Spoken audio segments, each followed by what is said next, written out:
The light pointing up around. Good evening.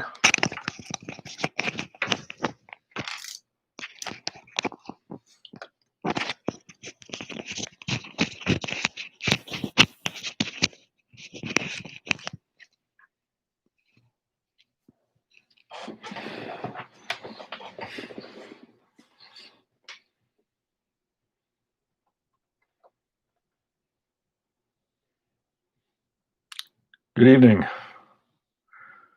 We apologize for the being late. Unfortunately, I was messing around with the computer and screwed things up unknowingly. It made my wife's life hell trying to get her for her to be able to fix it.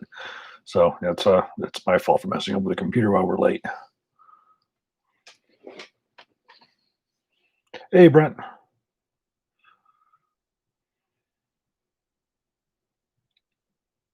Greetings from Canada. Hey, Steve. I'm going to give it another minute until people roll in.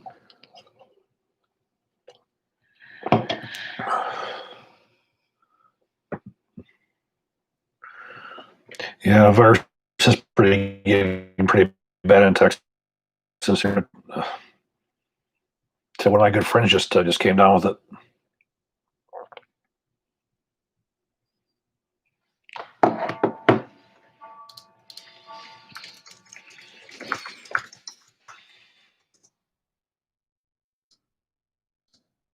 From Utah.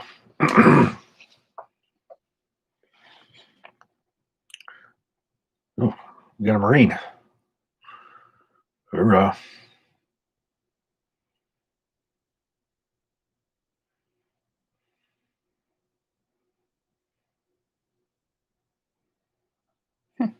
No, that was me, Ron. As I said, I was messing around with accounts and messed the whole thing up. I'm not computer literate, to say the least. Alabama. Okay, I think we're going to go ahead and kick off and start getting through some questions. If you'd like to donate during the chat, I've popped the link in there for donor box. You can also get that link easy on smallarmsolutions.com. There's a nice little window that you can click and brings you right to it. And you can put your comment in the note section of your donation, and I will get an email and you'll bump to the top of all the questions that we get tonight. You can also do super chat if you would like to do that. Although Google does take 30%, which is pretty bad. But either way, thank you for joining us. And we're going to try to get through as many questions as possible. I opened up questions earlier today to our newsletter people and to Facebook people. And so we have a few pre-submitted questions. And then once I get through those, it'll take us probably a couple minutes, not too long. I'll start pulling questions from the chat. So if you guys want to start popping your chat questions in there, go right ahead. First one is from Kirk. He appreciates the advice about getting rid of his Colt Expanse. He purchased one of the new Colt M6920s, and he noted on the barrel what he thought was the cage code as engraved 13629 MP 556 NATO 1 and 7. And he would like to know if the 13629 is the cage code. Yes, it is. And if so, when did this start? Our M4s in the service are not so marked, but my branch does not get a lot of range time. We still get A2 sometimes at AT. None of my other 6920s, 6940s, AR-15 A4s, or 6721s obviously are so demarcated. What is the rationale for this? Is it for better visibility? This happened a couple, 3 years back. The government had switched the way they wanted everything marked. Before you would see C on there, you'd see FN on there. Everything was all changed now to cage codes. So that is the U.S. government spec now, which is what Colt's doing, what FN's doing for everything that can be sold as a government contract. Since those upper receivers and barrels can be provided to the U.S. government, they use the cage codes now. That's really what the rationale was. This has been going on, again, last few years. What you see is the way it was always done. It was always done with just a CMP or CH or wherever the code was. But that is the way that it is now. And new barrels too, they're also not made by Colt. One of the ways you can tell is if you look at where it says the MP, Normally, when Colt was producing, you would have an M just with the hoop of the P attached to the end of the M. Now you're seeing a separate M and P. My guess is if you look up, where your chamber is on your barrel, you'll see a W for Wilson. I received a donation from Patrick. Thank you, Patrick. He did not have a comment or a question. If you have one, please let me know. You can email it to me. Also, if anybody would like to donate during the chat, just for the sake of helping the channel, we also take those and appreciate it. The next one is from Steve. Thank you, Steve. Any preferences on gas key manufacturers? No, this is one of the areas where Colt stood out. When Colt was still manufacturing their own carrier keys, the material that they had used was a significantly better material than called for in the TDP. They manufactured all their own carrier keys in-house. And unfortunately, I cannot reveal to you what the differences were, but I will say any carrier key that's out there, if you can find one that was produced by Colt, those are probably the best carrier keys that are out there. Now, there's several different ways they can be done. A lot of people were, they were, poo-pooing on MIM. And because LMT and switched to using a MIM gas key. And if you don't have access, but if you were to see the TDP, that MIM is an acceptable way of making a carrier key, as long as it's done properly. Ronald owned Donor Box. Thank you, Ronald. He said, I just bought a Beretta Tomcat Covert. Could you tell me the best can to put on this little mouse gun? The can that I have was made by Atlas Defense. I'm trying to remember the name of it. Not the Pilum. Pilum's the 9mm. Copus, I believe it was. And that works just fine for me. It's inexpensive. I use a lot of Silencer Co. The Silencer Co. Sparrow is an awesome one as well. There's not a lot of bad cans out there, but I do a lot with Silencer Co. I prefer to use those, and the Atlas is very good as well. Very, very lightweight for such a small gun. Kirk would like to add to his question about the cage codes. He wants to know why put the cage code on the barrel. Is it for greater visibility for inspection? No, it's just the way that it's done. It's not just the cage code, not just on the barrel. The cage code is also on the upper receivers now. If you were to look at any of the newer production Colt or FN receivers, if you were to take a look at one of the new production FN M4A1s, you would see the cage code on the upper receiver. It would be on the barrel as well as the lower receiver. The lower receiver, you'll see the cage code right underneath where the manufacturing address is in the USA. FN has used their cage code for quite some time on their receivers. It's always been there. Colt, really, I think even to this day, they haven't really used them on their lower receivers, but they do use them on their uppers and their barrels. I don't believe it has anything to do with visibility. I believe it has to do with standardization. You've always seen cage codes like on Beretta's 65490. For Beretta, you'll see the 3110. For the magazines coming from out of OK Industries, cage codes are very present. It just seems like they've become more present on everything, more uniformly over the last couple of years. All submitted questions are done now, and so we're going to go in and we're going to start pulling stuff from the chat. And if you make a donation super chat or in donor box, you will get priority over submitted questions. But I do try to stay in line and order, and I will go back up to the top. So don't feel like you need to just keep putting your question in there. I will go back up to the top and pull stuff. What are your thoughts on aluminum casings? For pistols, they tend to be fine. One of the problems with aluminum is it's extremely light compared to brass. And it can cause failures to eject quite a bit because you have no momentum to wait to throw that thing out of there. We saw that a lot with the Glock 18, for instance. When I shot the Glock 18 with a CCI ammunition, those cartridge cases were so light, we had a lot of failures to eject on that on full auto. And with rifles, it's the same way. The lighter the cartridge case that you go, the less momentum when the ejector is pushing it out. And that can cause reliability issues. For as far as strength is concerned, obviously for pistols, it's mechanically sound. Rifles, the U.S. government tried looking at that in the 60s, and it did not work using aluminum cases. For those kind of pressures, it doesn't expand the same way that brass does. Brass is still the best all-around metal for use for a cartridge case. It expands properly. It contracts properly. It's much more reliable, but it's expensive. That's why you never saw the Western or the Eastern Pac or Warsaw Pac countries using, because it was the cost. But aluminum cases in a rifle, no way.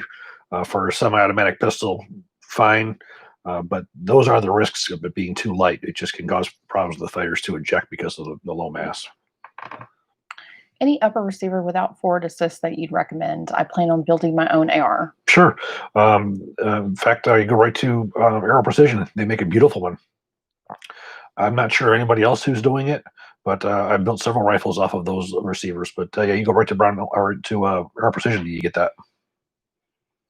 There's some other companies too. I know Primary Weapon Systems makes an upper receiver without a forward assist, and there are some companies who are trying to make ultra lightweight guns that don't use the forward assist either. Not that it's necessary, but Josh one wants to know any opinions on Hodge defense rifles. I did put a call into them a while back. I never got a call back about getting one for review. So unfortunately, I don't have much to tell you on that one. Excuse me. Are there any AR-10s on the market that have the M16A4 configuration that take common mags? Well, most companies make a standard carbine version of it. For instance, Diamondback makes a beautiful one. They make a really good, it's not expensive at all. Carbine rifle that takes or standard SR-25 magazines. You gotta be careful when you say a standard, because there is no standard. There's no mil spec for magazines. That's why the SR-25 uses SR-25 magazines. Now the new M110 uses HK's proprietary magazine. It's there's no standardization. But the most common, obviously, is the SR-25 pattern. Is using a Springco 5-coil extractor spring and a 5.56 bolt a good upgrade, and is it necessary? For carbines, it's certainly a big benefit. Quite frankly, I use all my I use the Colt springs, the Colt gold spring, the M4 string springs that are got an extra coil on them. That's what I use. I think that's the best way to go. I haven't used that particular one. I tend to like stuff that's proven. And you can go to Brownells and you can get the Colt, the gold extractor springs. There's probably many places you can get them.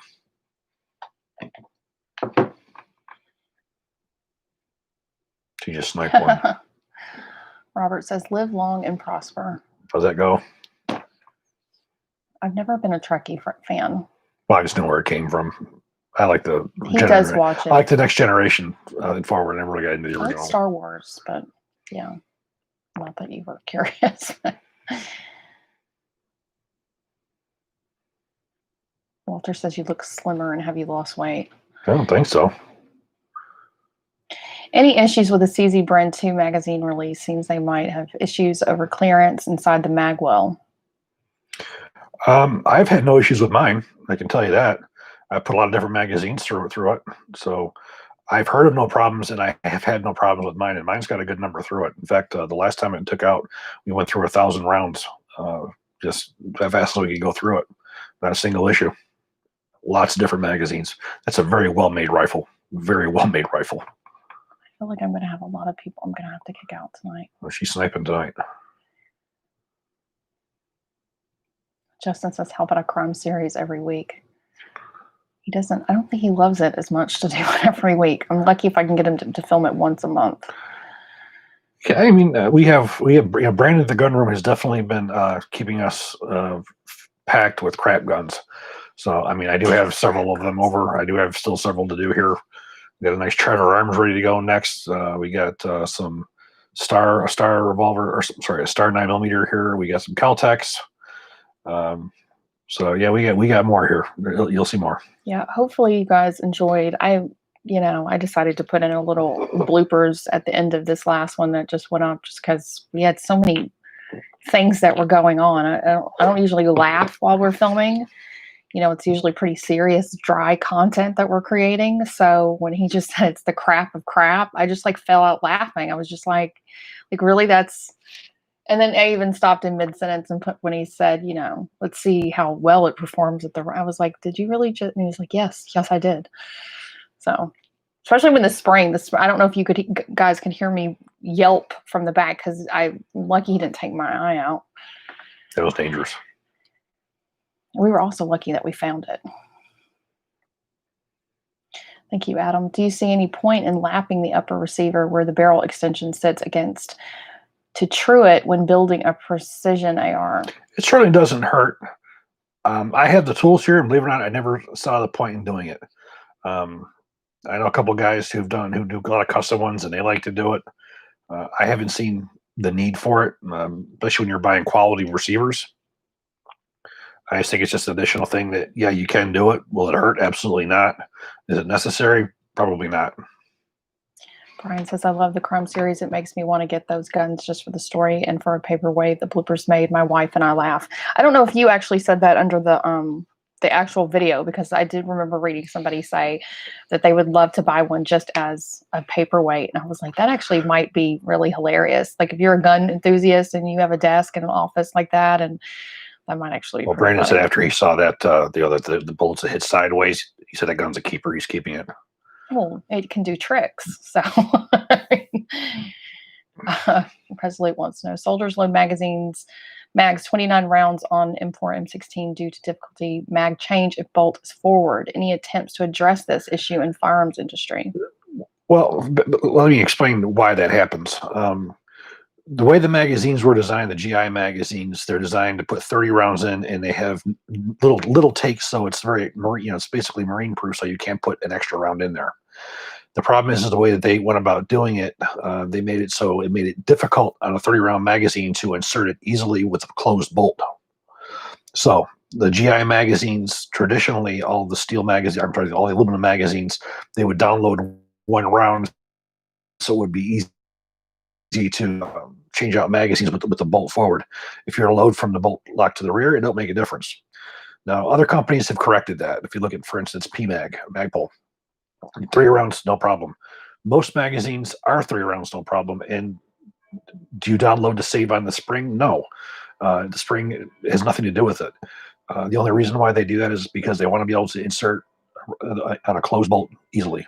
That's it. All there is to it. David, he's asking if you charge to put a great rifle together. You can email me at hbartachi@smallarmsolutions.com. Yes, he does do that. So just pop me an email and let me know what you're looking for, and we'll see if we can help you out.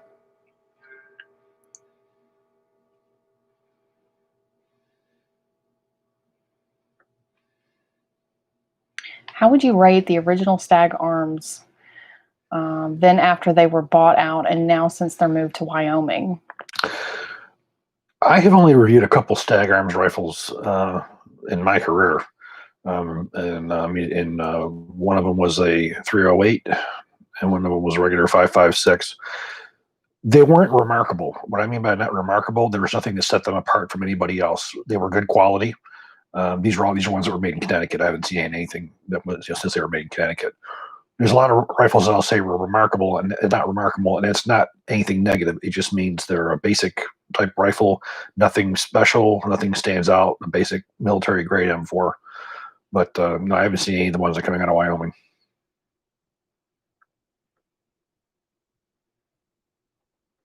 Who in the world has the best barrel bar stock quality? That's depending on who you're talking to. In the industry, everybody claims it's a super secret French steel that H&K uses. They talk about that. I just had a visitor here, the president of M&M Industries, who happens to be a former SIG engineer from SIG Switzerland, and he was claiming that there's another steel out there that's a lot better, but I'm trying to remember what country he said that it comes from. But it's really a matter of what the additives are they put into the steel to make it better or worse. But traditionally through this industry, that's one thing that H&K has always been known for, is these incredible barrels that they produce and out of this French steel. How's the Caracal Piston AR been treating you? Where do you rank it in the world of ARs? I would still rank it as a number one if you want external piston. I'm an internal piston guy. I prefer the standard system. I don't think there's any need for anything else. But for those of you who decide you have to have external piston, the Caracal is second to none. Again, you have to look at its lineage. You're looking at the guys who designed it. One of the guys, he was the one who designed the 416. He goes over to SIG. He gets together with Chris Royce over there, and SIG says, "I want a better gun than the 416." They make a lot of good corrections to build their 516. Then the two of them go over to UAE, and the Sheik says he wants them to build a gun better than the 416 HK and the SIG 516s. They say, "Well, we got ideas," and here comes the Caracal. So you're looking at a rifle that comes out of improvements to, to the more prolific external piston versions of the AR-15. Will Mark Westrom steer Armalite back to the top of the market? He's no longer with them. I think that he had very different ideas than what they did. The company that bought out Armalite has got serious issues. They've really destroyed Armalite. It's called a company called SAC, or Strategic Armament Company. I think it's a guy out of Brazil. I think who owns it. SAC? Yeah, SAC, Strategic Air Company. Yeah. Okay. It's the name. SAC. Great. When they bought the rifles, they took the production out of Illinois, out of Geneseo, where Mark Westrom had it. They took it to Arizona. They basically axed more than 3/4 of his product line, and you're basically given the exact same rifle now with different lipstick and rouge, different stocks, different handguards. There's been no innovation coming out of it. I've tried to get guns from those guys for the last couple of years to do. Since Mark Westrom left, I have not ever gotten any of the newer SAC-made Armalites. So as far as what the quality is, I have no idea. It's not something that I don't recommend things that I don't have experience with and I haven't seen. But it's unfortunate that the company has really gone downhill. They did bring Mark Westrom back, and he had ideas. He was trying to get things going, but they just didn't want to listen. And of course, Mark Westrom's up in his late 70s. He doesn't need this crap. He's a rich man, so he's certainly not going to beg him. I mean, it certainly hurts him to see. Again, he's a personal friend of mine. We talk regularly. It hurts him to see the company that he built, basically destroyed like this. Major breakage issues for the New Zealand Mars rifles was this issue with the enhanced bolt carrier groups. I'm looking to buy a couple. Should I worry about certain batches of LMT enhanced bolt carrier groups? No. What you saw there was an extremely rare anomaly of something being overheat treated. Any company, no matter how good your process is, you can have something slip through when you're having somebody else that's a outside vendor who does that. And if somebody screws up, that happens. There's been no lots gone with that. It's been some very, very isolated incidents with them. I've got enhanced carriers here that I've had since he started making them in 2003, and they work perfect. Any of you guys who've ever worked in manufacturing know that no matter what you put out, something bad can happen, and it doesn't matter, who you are. So I would not hold that as an issue for you purchasing anything from them, because it's not an issue. It's something, it did happen. There was a small number that had that problem, and it was fixed. Thank you, David. I don't see your question. If you have one, please let me know. Bob wants to know thoughts on POF's E squared. Is it a gimmick or is it useful? Actually, it's quite useful. Traditionally, with M4s and shorter barrels, you have extraction issue. You have extraction while your case is slightly obturated, where it's slightly still expanded. And the more gas port erosion you get, the more gas you get in there, the more it speeds it up, and the more you have your extractor working harder. By having the E squared on there, by having those slits that go in the neck of the chamber, that gas is impeding on the shoulder. That's taking about three-quarters of the work away from the extractor. Your cartridge case is being moved back by the forces of the gas, so the extractor does very little work to do. So it's a very big reliability enhancement. I have heard some people claim that it affects accuracy. I can't say as I've seen that, but then again, I'm not a precision shooter. But it is not a gimmick. If you look at the fluted chambers that the MP5 had, and so on and so forth, it's the whole principle. But this is a more controlled version of it, where it does exactly what it's supposed to do. It enhances extraction. So no, it's not a gimmick. It's a very real benefit. Before Frank DeSama died, I talked to him about that, and he was saying he really couldn't believe that people didn't want to do that. He would have licensed that out to any manufacturer. It's such a simple thing to do, and you get so much out of it. I think he was right. David wants to know, what would you say is better, Midwest Industries fixed front sight or a Daniel Defense fixed front sight? I haven't really used either one of them. The only fixed front sight I think I've ever used is it's probably the LMT. Both of them are very well made. Stuff's very well made. I mean, Daniel Defense, you're probably going to be spending a hell of a lot more money. It's not a very complicated sight. I mean, you don't have to spend that kind of money for it. But if you're looking for something fixed, you got a lot of options. Daniel, the fence probably would be a little more on the higher end. I got my hands on a Colt 6940 upper Sans BCG. I got it for $450, which I think isn't too shabby. That's a steal. Anyway, Colt BCG or LMT enhanced BCG? Realistically, would a civvy benefit from the LMT? With a 16-inch barrel like that, it absolutely would be an improvement.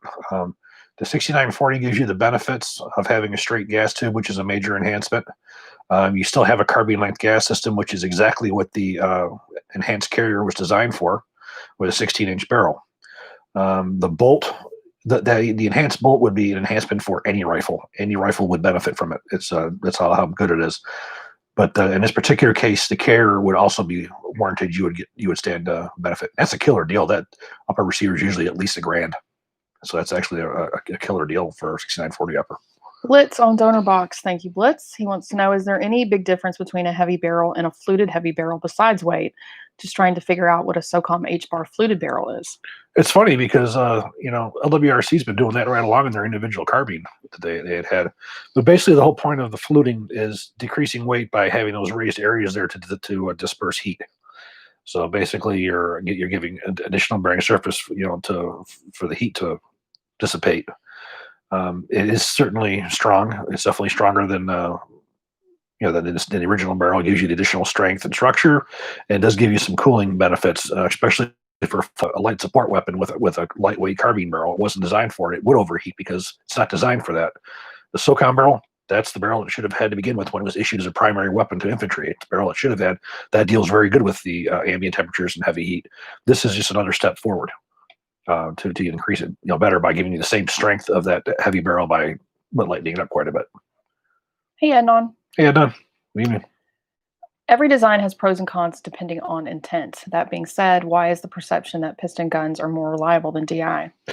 There's a lot of people who just tend to believe because the external piston vents its gas forward with the expansion chamber, behind the front sight base, versus the internal piston, which uses the back of the bolt, back of the carrier. You're basically shitting where you eat, as they like to say. You're blowing debris and everything into the chamber. So there's the assumption is that it's less reliable.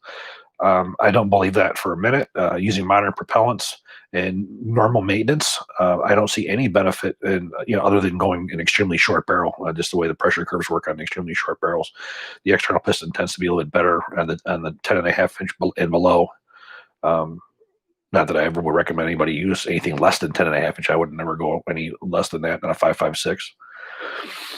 But that's about where I would say that you would be with that. Why does the AR-15 platform need an anti-bolt bounce mechanism, sliding buffer weights, but the AR-18 does not? The AR-18 is a whole different mechanism. The way that the mass of the bolt, mass of the carrier, mass of the barrel. It has to do with the way the reciprocating masses are in mine. When the reciprocating masses that are in there deal primarily with bolt carrier bounce for fully automatic fire. For the AR-18, there's other ways that they deal with that. For as far as the mass of the bolt and the speed and all that kind of stuff, there's a lot of physics that go involved with that. But the AR-15 series, or specifically the M4 series, the carbine series, that mass has a lot to do with the type of barrel that you have. Contrary to popular belief, buffers are not used to control recoil. They are used on military rifles to eliminate the bolt carrier bounce that would cause rifles to malfunction on fully automatic fire. And also it's less abuse onto the system when you eliminate carrier bounce. Many civilian rifles, you'll see there's carrier bounce because you have heavier barrels. Most of the time, since you're not using selective fire, they put standard weight buffers, carbine buffers in there. If you were to put them on a high-speed camera, you'd see the bolt carrier bouncing back and forth. Higher end companies like, even to this day, Colt, they utilize proper weight buffers. You'll see heavy barrel Colt coming with an H2 buffer, even though that it's semi-automatic only. That means that the system is properly balanced. Gotta watch your knee. You keep hitting this and it's shaking they don't want to feel like they're underwater.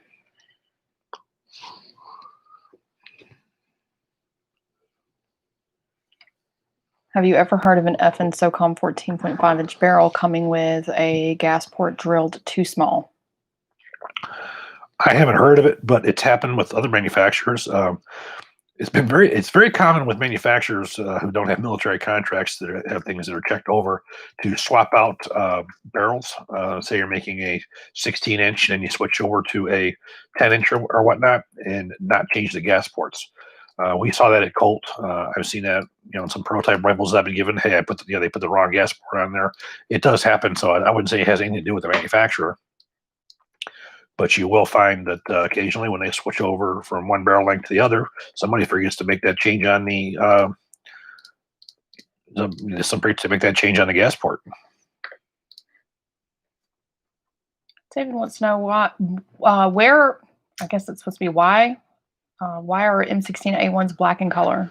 This is very interesting because it comes up a lot, especially with the people who are interested. Or were any M16A1s black in color?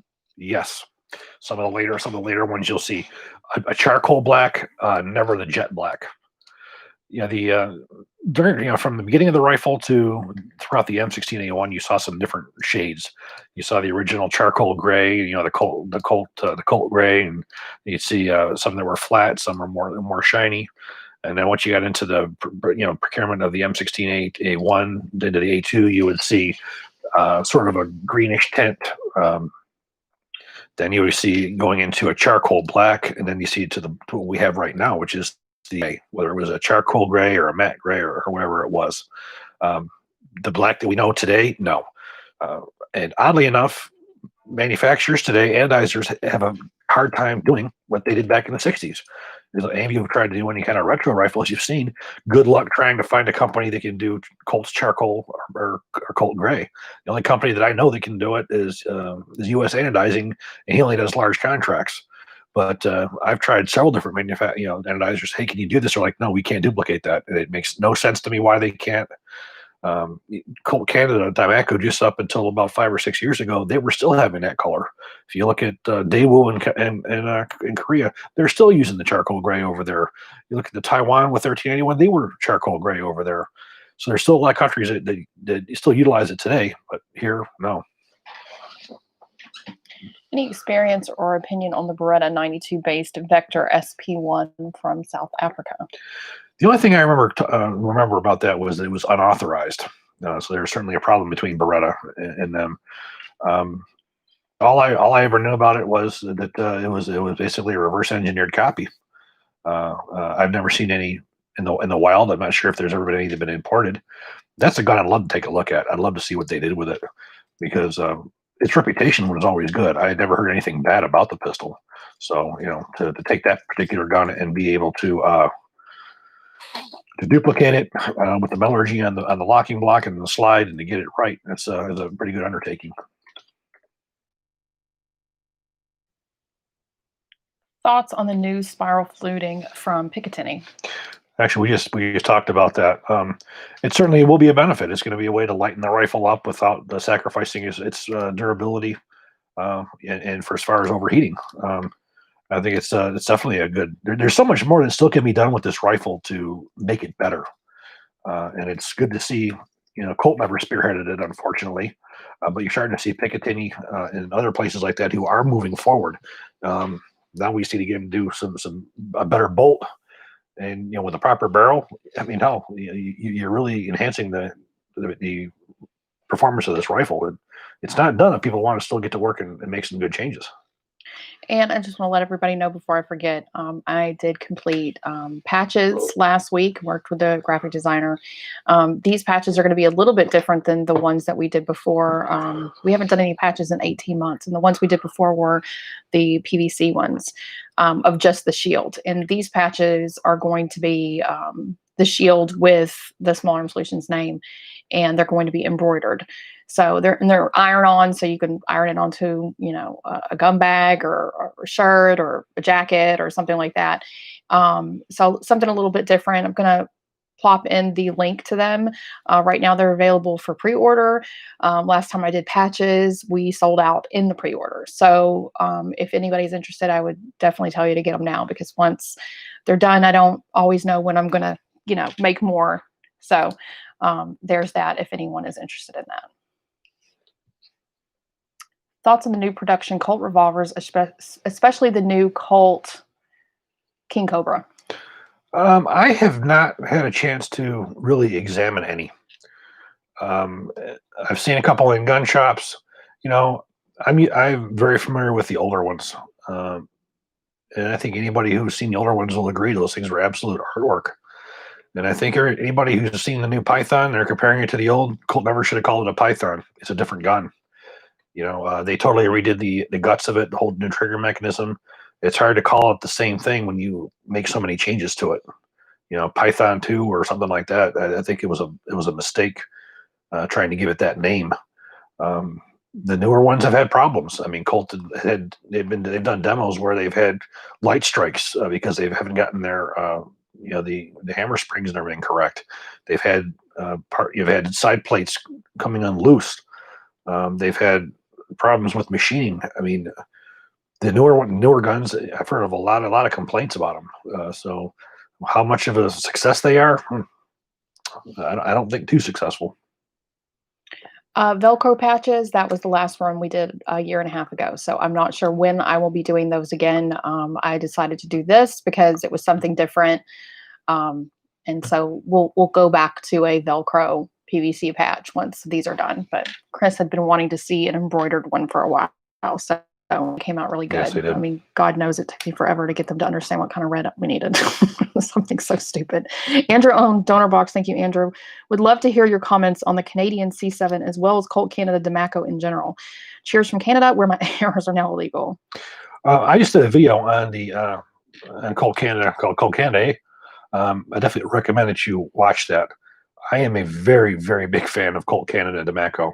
I think that they probably made a better rifle through their production than Colt ever did. They were far more advanced. They did not make a typical TDP rifle. They had made a lot of changes to the rifle, including the barrels. And the barrels are something that they've been very well known for. There's some very prestigious contracts that the Demaco has had, including the British SAS. They were a company that Colt used on a regular basis when they didn't have the ability to do any R&D. For instance, the LMG, the Colt LMG was something that some guys came from Colt Canada. They were at Colt. They saw, oh, hey, we can do something with it. They went and did it. Colt Canada and Demaco have always been a supplier of components for Colt Defense. Those of you who've seen a lot of Colt rifles, U.S. rifles with Demaco DovTech Ds on the upper receivers. That's because they were a major supplier of upper receivers for Colt government contracts during their heyday. But yeah, watch that video. You'll really see what I think about it when I do. Did Sig kill off the 516? There's been a lot of rumors that it has. You don't see them really for sale any longer. It seems like the MCX has taken over for it. Sig is one thing that you have to give Sig is the fact they produce more new firearms every year than probably any other company. They're always bringing out new stuff and they're always updating.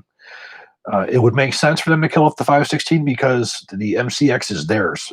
It's not an AR platform; it's theirs.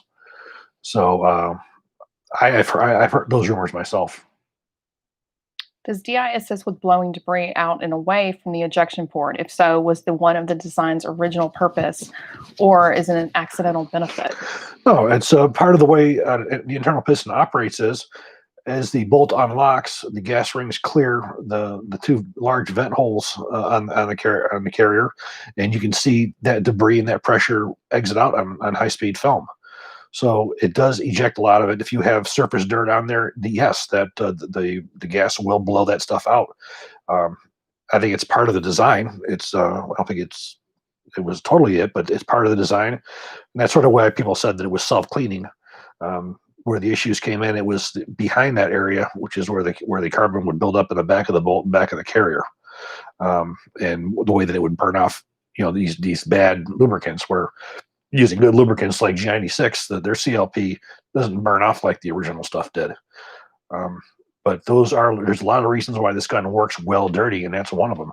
It's the way that it blows stuff out the side, also the way the whole mechanism is enclosed. which is why you see M16s beat AKs in mud tests, because once you get mud between the bolt carrier and the receiver on an AK, the bolt won't close, it won't lock, it won't fire. The AR keeps everything clean. It keeps everything from being able to get in. So not so much that it works well dirty, that it does a good job of keeping it clean. Joe wants to know, I had a bad experience with Olight and their customer service. They claim to be vet owned, but I doubt it. Do you have any information on Olight? I think I'll let you talk about that. Yeah, that's what I figured. I can't confirm or deny if they're vet owned. I would highly doubt if they are. Olight has been emailing me for over a year, trying to get us to be one of their partners that, you know, shills their sales and this and that. That's not what our channel does. We don't create those kind of videos. We've certainly been asked to create them. We don't do that. From my experience in speaking to them, they seem to be a Chinese company, a very broken English. I've told them many times, don't email me again. And they still do. And they don't seem to really understand, and they're not very clear. So I have a hard time believing that they're veteran owned. That could probably is all, sorry to say, but bullshit. Yeah, but I can't confirm. All I can tell you is my general opinion over the last year. I have to stop hitting that. Is that they are not vet owned. They are a Chinese company. Caleb wants to know, looking for a short barrel 300 blackout that will always be suppressed, currently leaning towards a Sig MCX Virtus. Should I look into anything else? Well, I tell you what I have. I have a LMT MRP CQB with a 10.5 inch barrel, 300 blackout that is always suppressed, and it works beautifully. That's the one main one that I have. I don't have it, but unfortunately, I haven't had a chance to SBR my MCX. I certainly would have no problem doing that one as well with 300 blackout. But quite frankly, this LMT has worked beautiful for me, and I've had a lot of full auto through it. It just works beautiful. That's the one that I have. Dwight, you could be absolutely correct. Veteran of the Chinese army, but that's very hard to verify. I don't know if that's just because they tend to, try to give it to YouTubers here in this country and really push it hardcore. I don't know that I buy it. I think it's all a part of their marketing, which is not cool. I think they know that with the US, how we feel about our veterans, and that's their way to kind of hook and get in. Yeah. I don't really trust it, but do you like Adam's arms? I have 2 AR pistols. Well, there was a time they were making probably more external piston systems than anybody else. I don't know if you're aware of the bankruptcy that they had. They had sold a whole bunch of rifles to Pasco County sheriffs in Florida, and the guns were an absolute disaster. They had to pull them from service because of major problems, their quality control problems. That was sort of the final nail in their coffin. Now, for as far as now, I don't know what they've done to correct those issues, but the issue that they had with Pasco was a pretty major issue for quality. I have done some reviews on them in the past. The rifles that I did reviews on were fine. I had no reliability issues. I had nothing. I tended to like their complete rifles versus their kits, because their complete rifles, the front side bases were drilled and pinned, which I think is absolutely necessary. It's a good, decent, solid external piston system, but the post Pasco is what I'm really not sure about the quality and any changes. Rumor has it LE 6920s might be making their way back to civilians. If true, do you think these would be real C-marked Colts or Expanse-like? I believe they would be actual Colts.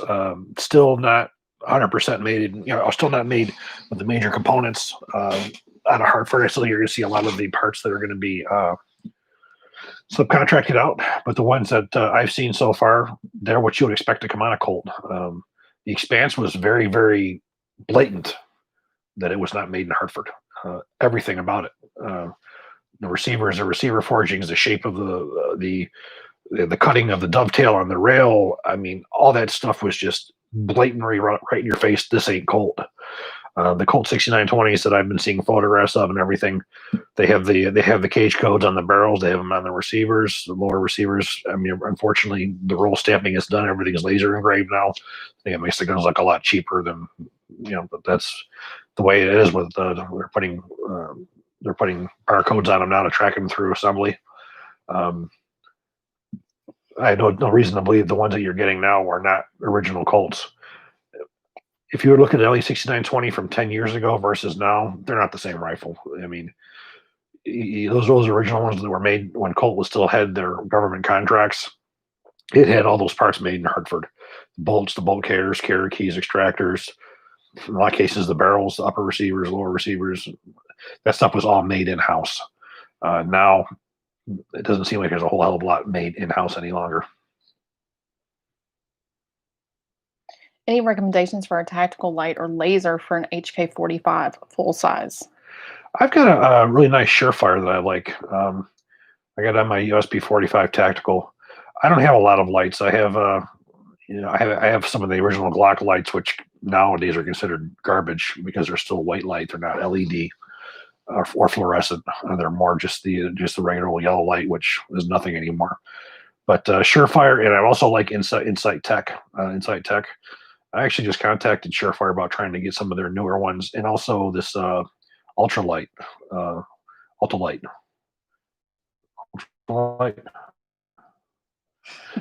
It's somebody else said that in here. It's another very high quality one. I'm trying to get my hands on a couple of those right now and take a look at as well. You're talking 700 lumens, so between 400 and 700 lumens, which is pretty massive. So I'm going to be doing some research into those as well. They make them both for rifle shotgun types as well as they have them for pistols.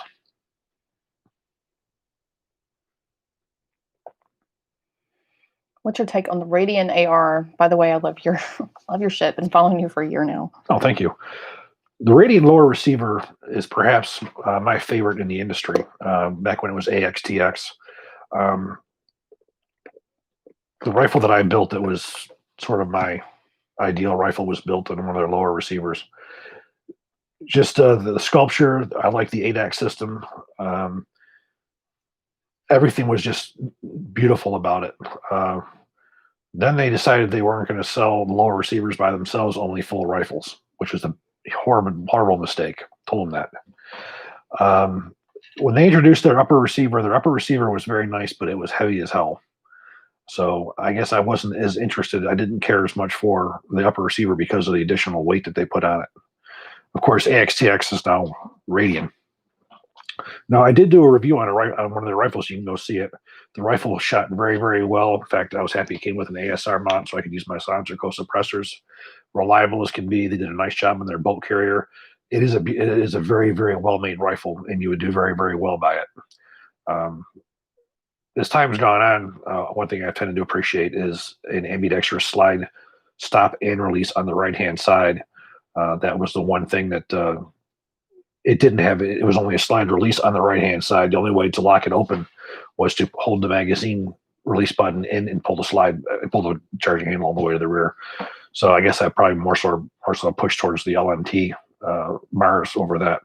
But First Fire is the quality and the how sharp it looks and everything. Oh, they're gorgeous. But the full guns, it's a heavy gun for what it is. Thank you for helping me confirm an old XM16E1 BCG. You got a nice one. You have one that has the original round, carrier key on it, which that is the earliest. And quite frankly, that one there, I don't know if I'd want to use it. It's very much a collector's item. And also that's designed for the lower rate of fire of the IMR propellant. That's not designed for the modern ball propellants. So the bolt itself, I don't know if I really want to use with today's ammunition. But no, you absolutely have an original, an early original. That one, I'd love to have that in my collection. I've got a low round count Polish Tantal with correct barrel. Is it worth keeping or trading it off for a different AK? Polish Tantals are quite nicely made. The only experience I really ever had with one was the crime lab. I worked at in Milwaukee. We had a Polish Tantal in 545, and it was extremely well made. They've always been considered one of the higher ends. So, I mean, it certainly is a collector's item. I don't think they're nearly as common as some of the other ones too. I mean, I guess it depends if you like it or not, but it's certainly anything to stuff your nose at. It's a very nice quality AK. How long can a 6920 run without lubricant? It depends. Depends on the ammunition. Depends on if it's a good mil spec ammunition. Any number I'd be giving you, I'd be guessing because we just don't do it. It's you always generally do lubricate them. But however, I would say that you would be able to go through 1,000 rounds easy. I've seen destruction tests that we did at Colt where you started off with lubrication, and then you would go through, well, for instance, like the SOCOM, you would go through 900 rounds within 3-4 minutes, however long it took to be able to get through it, and the bolt carrier was bone dry and it still worked with military grade ammunition. A lot of it's going to have to do with, I wouldn't try it with Wolf with that kind of crap ammo. But a good higher quality, they will run dry. It's just better anytime you have two metal surfaces that are coming in contact. You want to have some kind of lubricant on them. Thank you so much for your tireless work regarding Colt history. And do you have any plans for a Black Rifle 3? This is something that many people have been on me about, but something relatively tragic happened a couple of years ago. Blake Stevens, who was the who was the editor and he was the head honcho at Collector Grade Publication, he passed. And unfortunately, when he passed, so did any new titles. His wife still is running the company. I don't know for how long. She's still selling all the titles that were there. In fact, I'm a little bit concerned about it myself because Black Rifle 2, there's very few copies left at Collector Grade in Canada. And my concern is once that those go, if she's going to continue to reorder these titles, even though it's still one of the best ones that they've got for as far as sales. So I'm concerned. I wouldn't imagine she would just let it go. Like she can sell it and somebody would buy that. Yeah. Last I knew, she has not sold it, and I don't know what her plans are. We've actually spoken about giving her a call and finding out what's going on. Yeah, I think obviously, we've had a relationship with them for an extremely long time. But when your husband dies, it's not the right thing to do to, say, well, what are your plans with this company now?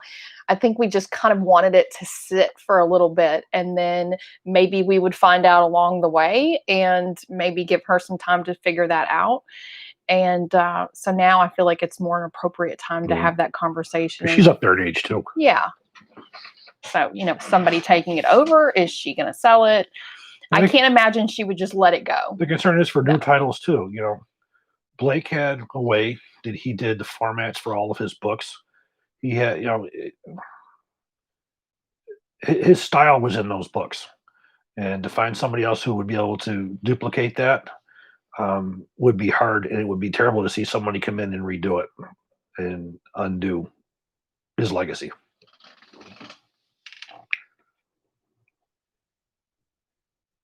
On a 6920, does the cage code mean it's made in-house? No.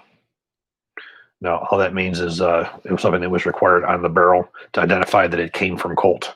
And of course, once Colt gets it, they can look at it and they'll have any kind of a proof mark on there that'll tell them where it came from, whether it came from them or Green Mountain or Wilson Barrel or wherever that's making their barrels for them. What's correct on 6920, the side or the bottom sling swivel? The original 6920s that were made in the M4 era, they all had the side swivels on them. They were, again, those guns were, Colt only has one production line. So one day they could be doing U.S. government rifles. Then the next day they could be doing commercial. When they would do the commercial, all they would do is they would go to the fire control section, remove all the selective fire components, put the semi-automatic components in, and then they would change out the barrels. Everything else would stay the exact same. So the process would be the same. Everything would be the same except for the fire control group. These days, that's not the case. These days, it's we're doing commercial rifles or foreign military rifles or whatever. So that's one way of them saving money. That's a relatively expensive little part to put on that rifle. It's a hell of a lot more expensive than just riveting in a front sling swivel. So original A6920s came like that. They also generally would come with the removable carry handle as well. But what you're seeing now is more of a commercial than it is a military type rifle. What do you think is the highest quality Ayrton platform piston? I see stovepiping and other reliability issues on some POF stuff in the SIG 716. Well, if you are going to go the external piston route on a 308, some of the better ones are going to be the SCAR 16, that's not AR, but the SCAR 17. The HK MR556 is going to be a good way to go. And you're going to be seeing coming out from LMT probably by the end of the year a external piston barrel for their MRP 308. Reason being is their customer in Estonia. They wanted both a 308 and a 556, and they wanted both of them external pistons. That is the only time in my career that I've ever seen a requirement for a company to go with external piston for health concerns. It's pretty strange, but you're going to be seeing LMT coming out with theirs probably the end of the year. My son just purchased a Beretta APX combat pistol. We fired it with some regular pressure ammunition and had 0 malfunctions. Has Beretta redesigned that pistol to fire lower pressure ammunition? I would imagine they would have had to. As I said, if you were to look at an actual M17 pistol and look at one of the P320 M17s and look at the slides, you will see literally where they've gone and machined weight out of the slide.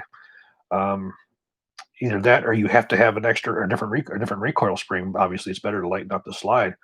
I would imagine Beretta would have had to figure that out, that they would need to do that.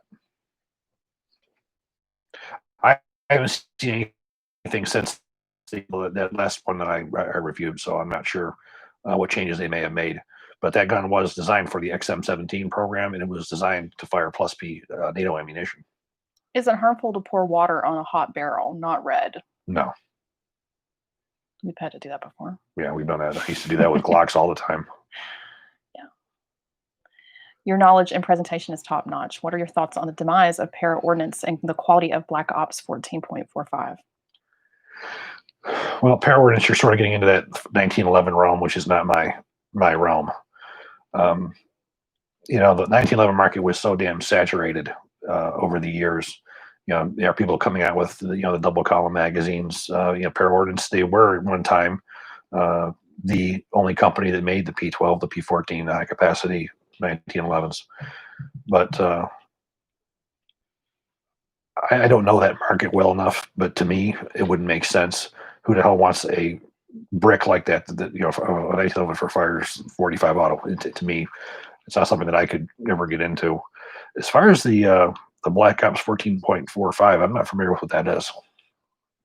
Unfortunately, I'm sorry. I have to look into it. Thank you so much, James. He says, Heather and Chris, before I forget and y'all sign off, please know how much. And I'm sure so many others feel appreciate having you guys do these Q&As and the crime series and the gun reviews. And he trusts you. Oh, we appreciate that. Thank you, James. This is a busy night tonight. We got 330 people. A busy night tonight.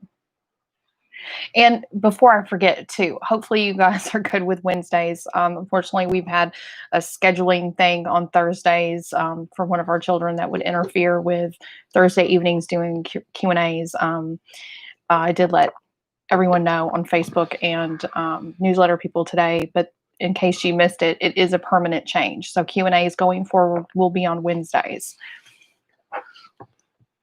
Adnan, thank you. On Donor Box, Adnan has a couple questions about the short stroke external piston mechanism of both the AR-16, AR-18, as well as the F and FOW. Since the rifles utilize a similar system, did the AR-16, AR-18 take some inspirations or ideas for its own mechanics? Gene Stoner, those were his initial designs. You really have to think about what it is. You have a rod that's knocking back and striking something. There's not a lot of ways you can do that. You can make the rod in multiple pieces. You can put it in a sleeve. You can make it so the piston comes apart.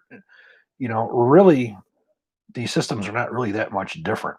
So I could imagine that he did take some cues from some of the other designs that were out there.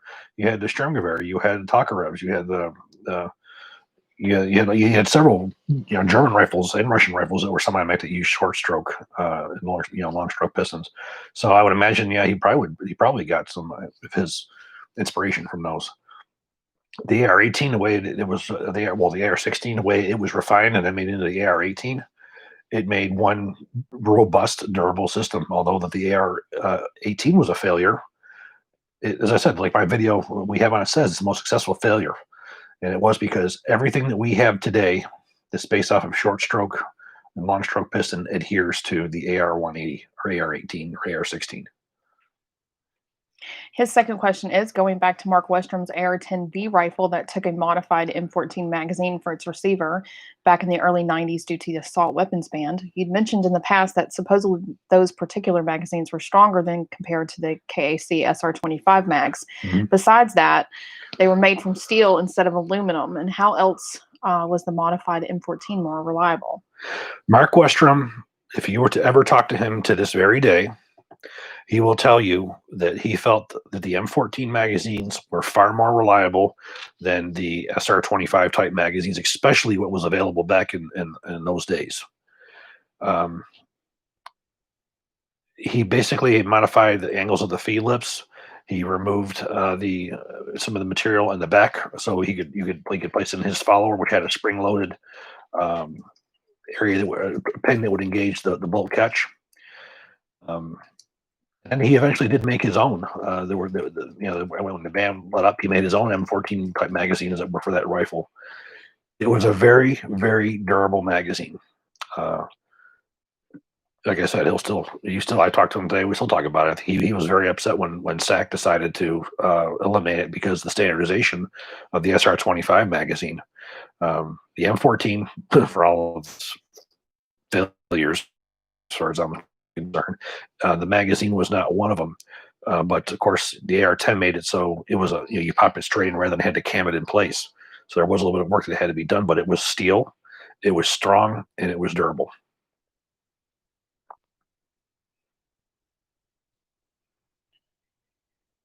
What's the most reliable AR-10? Is the piston overhyped?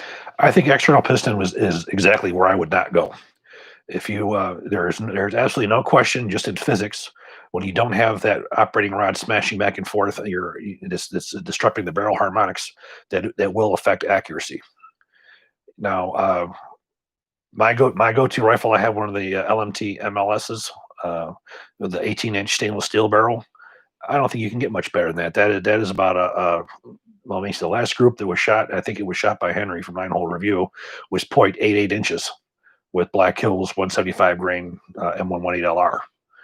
My SR-25, I have an original SR-25 made in 1995, and that sucker is a half MOA gun with this longer barrel. There are some real tack drivers that are out there. The LWRC Reaper, another one, which is a tack driver.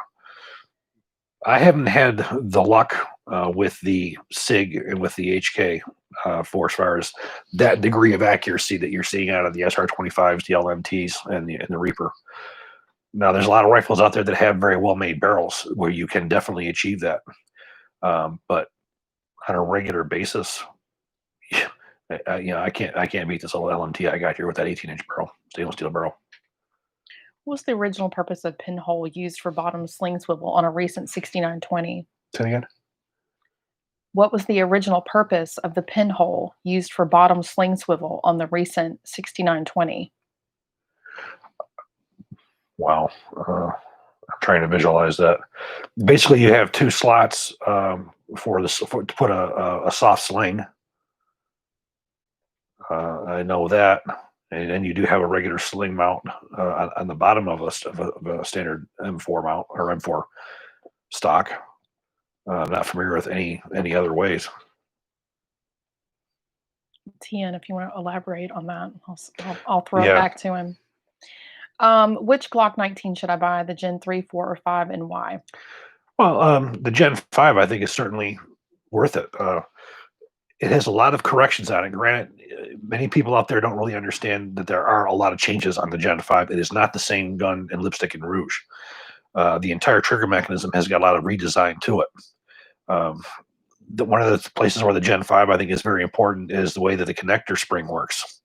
The original ones had like an S-type spring, and those with 5 or 7, 10,000 rounds would break.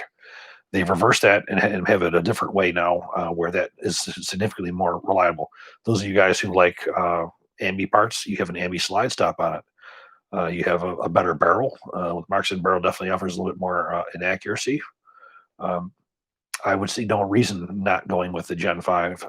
The Gen 5 has been put through its paces, absolutely, with the M19X and the G45, and of course with law enforcement across the board. With everybody going back to 9mm from those previous guys who carried 40s and 45s. I've noticed tonight a few questions that we haven't touched on, so we'll just kind of put them all together to have you respond to. Is about the Brownells Retro series, and whether they've discontinued them or gotten rid of them, or certain ones. And then somebody said, I heard a rumor that Brownells is having trouble with the retro receivers from Nodex Spud. Nodex Spud was having production issues from ramping up and couldn't troubleshoot them. Brownells makes their own. They have the dies. They're making them in-house. There's been a serious shortage. Are they discontinuing Not the retro M16E1 is another one? Nope, not that I'm aware of. You see stuff coming in and going. As soon as it comes in, it goes. What you're dealing with right now is as soon as anything shows up, it's gone. Brownells has been very successful with that retro line. There's some models that are more than others. I mean, the XM16E1 and the M16A1 have done very well. The 601's done very well. Some of those other ones, the Proto, not really, I don't think. And then the one with that very, the shorter barrel with the rifle length handguards. But no, I've actually been talking to Roy over at Brownells about this as well. I want to do an update on the BRN10, and I'm trying to get him to send me one of the BRN10As. No, B's, the one with the black stock and has the extra light barrel, and they're just waiting to get this stuff in. As fast as he can get stuff out the door, you can't even back order all these retro lower receivers right now. So I am not aware of anything. I talk to Brownells on a regular basis. Somebody said there's an aluminum shortage going on too. Yeah, that can also definitely add to it because Well, you consider all the companies that are buying it right now. It has to do with buying power. So obviously, if you're a forging house, you're going to take care of your biggest customers first. Shortages across the board too, with everything being shut down. And God, I hope we don't shut down again. I pray for that every day. I know you're not a fan of the M14. What's your take on the JRA BM59? Well, I'm not so sure about the JRM, but I know the BM59. Of course, being Italian, I would probably have a favor for it. It was a very well made rifle. I mean, if that's what you're looking for in a 308, I know a lot of guys who are very much in the knowledge that they like those better than the U.S. made rifles. Beretta's quality has always been up there. I can't. That's something I don't even know if I can ever say I've even shot. I mean, quite frankly, after I shot the M14 on full auto that one time, I never had an interest in firing one again, or anything of the type. But the BM59, many of the experts talk about it. Michiko has got some good videos on M14 type rifles, and he's got some of the Italian BM59s and stuff in there. You might want to take a look at his pages for that. What is your thoughts on Eric's Delta? This is a gun that I have been trying to get my hands on for quite some time. I have not been able to get them to respond to me. I was able to get the Gimmick out of Century, but I have made several phone calls into these guys and sent emails, and no one has ever gotten back to me. I only know what I've seen from other people, and I generally don't give you guys any, unless I have it myself or to the best of myself, I'm not going to give you guys any information on it. Adam, he says he's 6'9". Holy crap, Adam. I eat full-size battle rifles. You are my gun deity. Give me a straight answer. What is the most reliable, highest quality battle rifle? Again, it's subjective. What caliber do you want? You want 5.56? You want 5.45? You want 7.60x39? You want 308? What's the size of your wallet? What are you willing to spend? Everybody says, what if you only have one, what would you have? And I probably would tell you my LMT MRP that I have the 5.56 and 10.5, 14.5, 16-inch barrels for. I got external piston barrels in 5.56 and 12.5-inch and 16-inch. I have a 6.8 barrel. I have 16 inches. I have a 10.5 300 blackout, a 16-inch 300 blackout barrel for it. I can do all that with one platform. So if you're looking for one platform that will do everything that you, really, short unless you decide you really want to go long range where you needed a 308, that sucker would do it. And he makes those with the long enough stocks where people like, I'm the same way. I'm only 6'2" though, but I have very long arms. When that stock is in the open position, I'm comfortable with it. Now, is the gun that you just said, is that the same one for if you can only pick one? No, that was a different LMT. That was a strict Do you 5.56 feel rifle. like what you would pick today is different than when we made that video? I think what would be different about it was the versatility. I built that rifle years ago. Right now, I do like the 300 blackout We cartridge. might have to update. That video was done a while ago, so I do like the it might 6.8 be nice cartridge. because that's a common number one question is, if you had to pick one, Chris, which one would you pick? And if you feel like it's changed, that we really should revisit that. And that's really just what's changed about it is I like having the ability to have one rifle that I can switch to all different barrel lengths. I've done multiple videos on the LMT MRP systems. Just as time's gone on, and of course moving to Texas where we can actually have SBRs and everything like that, and I got the barrels. I like being able to use my suppressors with the short barrels and whatnot.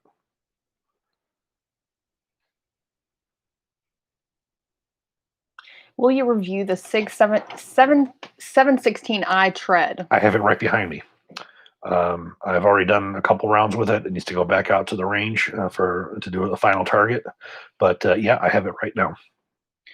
Well, why don't you update everybody on what we will be filming this week, since I'm sure everybody's curious to know what they will be seeing. Okay, well, first one we have is the new Air Force GAW, the new GAW 5A, the survival rifle.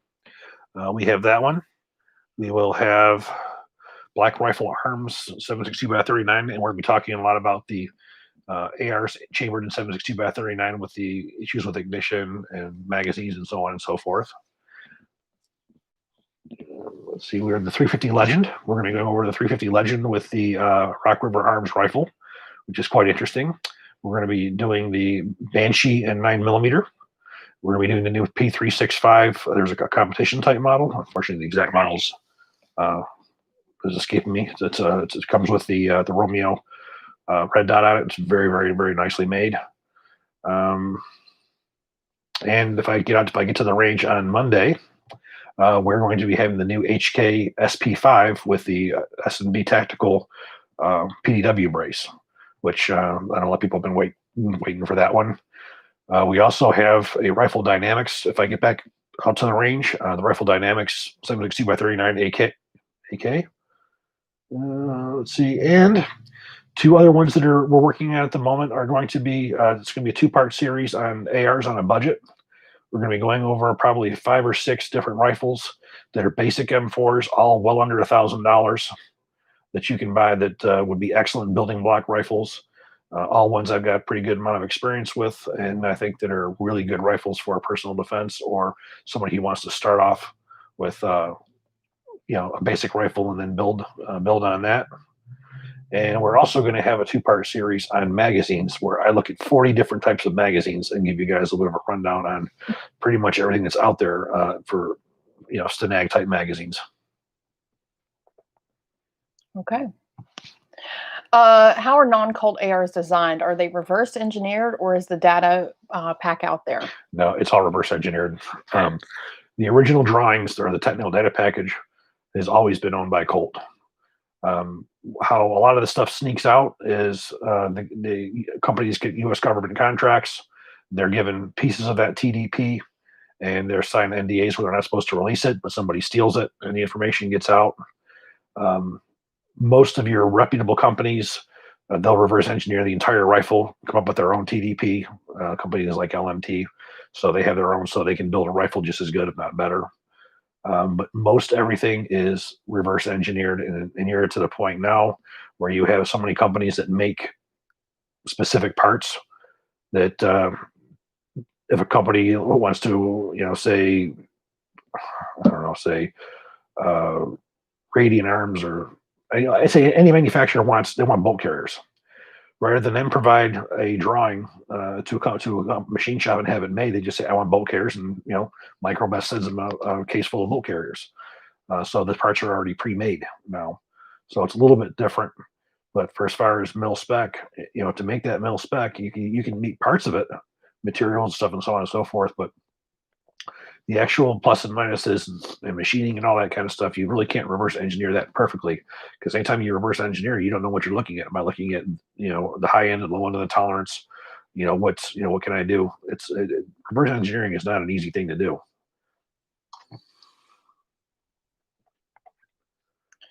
Oh, this is going to be a good one. When you were consulted for the documentary on the AK-47 versus M16, was anything promised to you, such as that the rifles would be presented objectively? When I talked to them, I explained to them that there was a lot of misinformation out there as to what happened. I explained to them that there were mechanical reasons that things happened, and I gave them what it was. And they decided, because I wasn't there, that they would take these two veterans' word for what happened. And those two veterans or that one veteran anyways, gave a complete bullshit made up. These guys wanted to hear about a malfunction, so he gave them one. And that took away the credibility, not only to that show, but I was actually rather ashamed to be part of it, because there was such blatant bullshit that was going on. Are we talking about the French-made one, or are we talking about the one on the History Channel? One on the History Channel. Yeah, he was not happy about that. No, I was not. That's a long time ago. Yeah, that veteran, to say that he just brushed, stand across it and picked it up and the gun went click. I'm sorry, if the gun goes click, either the idiot forgot to load it, or he had a dud in there. It had nothing to do with him getting any dirt on it. And again, they also never gave me the opportunity to view it before they put it out. I had asked about that too, that I wanted to have a chance to take a look at it before it went out to make sure everything was correct. And they never did that. I was disgusted with the way that came out. Somebody sent us the clip of him on it from how many years? This was like 20 years? Yeah, like 20 years ago. And I mean, everybody was like, I've watched this a million times and I didn't even know that was Chris. And it's funny, you sent it to me. I almost didn't recognize who it was. And I mean, he's, it's a baby face, younger Chris. If you go and dig on our Facebook page on Small Arms Solutions, there's a link to it, but it's been a while since I shared it. I'll have to reshare it. Back when I looked nice and cute, young, old and bald, hopeful and optimistic for the future. Old, bald, and better.